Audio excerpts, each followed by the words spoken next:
Hello and welcome to this video. Today I'm going to be showing you the new stuff that we've put in our Etsy store recently. Some of them are photo albums, some of them are journals, and I'm just going to be doing a quick overview of everything new that we have in the shop and flipping through a lot of the books for you. So I hope you enjoy this video and make sure that you go check out our Etsy store after you're done watching if you're interested in anything that you see. If you want to make one of your own, I also have a video about how I do the bookbinding in the ones that I make, so you can check that out as well. Okay, so I'm gonna go through the photo albums first. This is the biggest one that we have, and it wouldn't need to be used as a photo album. That's what I would use it for, but it's got a lot of potential because you've got a lot of different kinds of paper. If you like really large writing journals, this would be great for you, but I personally would use this as like a junk journal, art journal, photo album kind of thing. Then after this one, we've got this one, which has a little buckle on it. It just comes right off. And this, see, I would use this as a photo album or a junk journal, but again, it could also be used as a regular journal. You've got a lot of variety here, but I think it's the size that would make me want to use it as a photo album instead of a regular journal. Next, we have two photo albums with just plain brown paper. This is one of them, just very plain Jane, minimal photo album with all brown pages. And then we have this one, which is actually, this is actually a scan of some vintage feed sack fabric put onto paper with a photo printer, and this is just some regular cardstock, but I think that's a really cool contrast there. And then just all plain brown pages. It's about this fat. You get a good bit of space in this one. This one is the same thing as far as the cover. This is also a scanned photo of vintage feed sack fabric.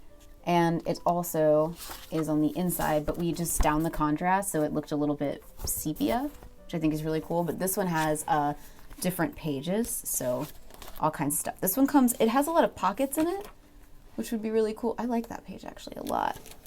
But if you've got some, this would be great for scrapbooking if you have some relics from trips that you've taken or just like random pieces of paper that you'd like to save. This one would be lovely. Okay, now all the rest of them from here on out are journals. So I'm just gonna go through them one by one. First ones I'm gonna show you are Coptic bound journals. This one is made from a Margaret Burke White photo album. So these are photos from that book, and I like the little guy in the corner. And this one I would use as a journal. I wanted to keep this one when I finished with it, but I know that that's not the point of having an Etsy store. This is from a Matisse book, so it's half of a picture of his studio. And this one has a lot of writing space, plus a lot of extra space for pasting things and saving pictures and things like that. The next Coptic bound one is this one, which is an October afternoon cardstock picture of a French map, so I just did it that way. I worked really hard on the color scheme in this book, the greens. So there's some green and brown. I really wanted it to stay pretty minimal. So there I've got some more green from a different page. And then I put in some orange so that it would match this orange, which is on the back of the green piece. This actually is almost just like one that I would make for myself for a journal. And that's this one. Two more Coptic bound ones. This one's made out of a Japanese wrapping paper. And I, again, focused pretty intensely on the color scheme of this notebook, keeping it all in pinks and peaches. And I like the dark brown look in this one. So pinks, peaches, dark browns, whites, etc.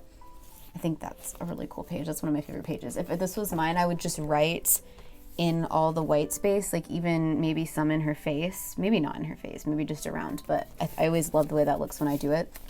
A little pocket, and that is all.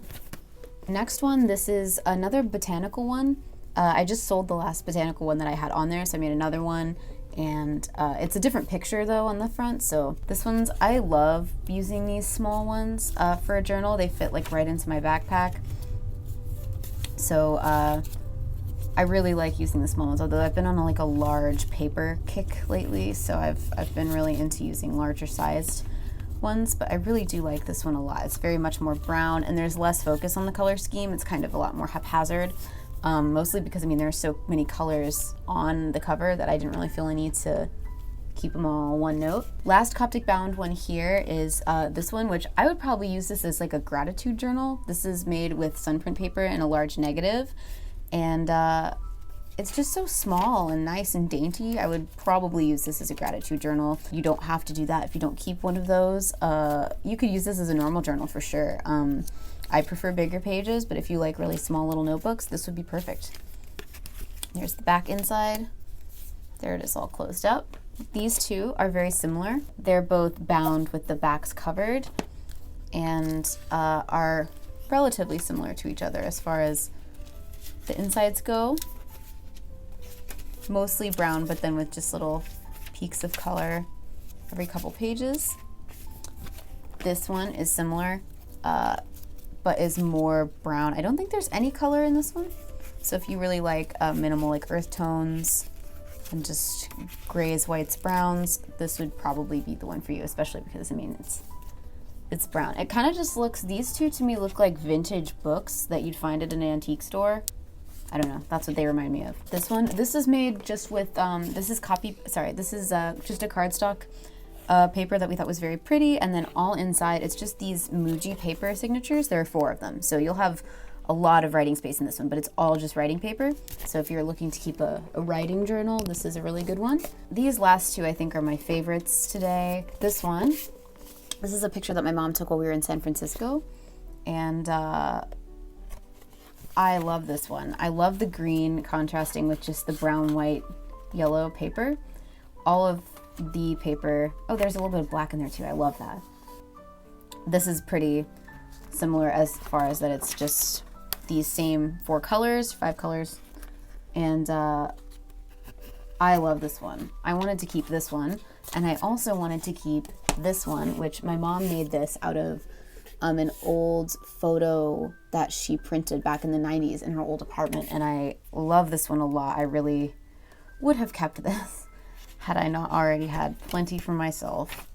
But this one also is very much more neutral inside, and I'm a big fan of it. And then the back inside looks like this, and that's all. Okay, thank you so much again for watching this video. I hope you enjoyed me flipping through these books, which are on our Etsy store. Should be up tonight, the same night that I upload this video. So I hope you enjoyed this video. If you did, please give it a like and subscribe to the channel, and I will see you next time. Goodbye.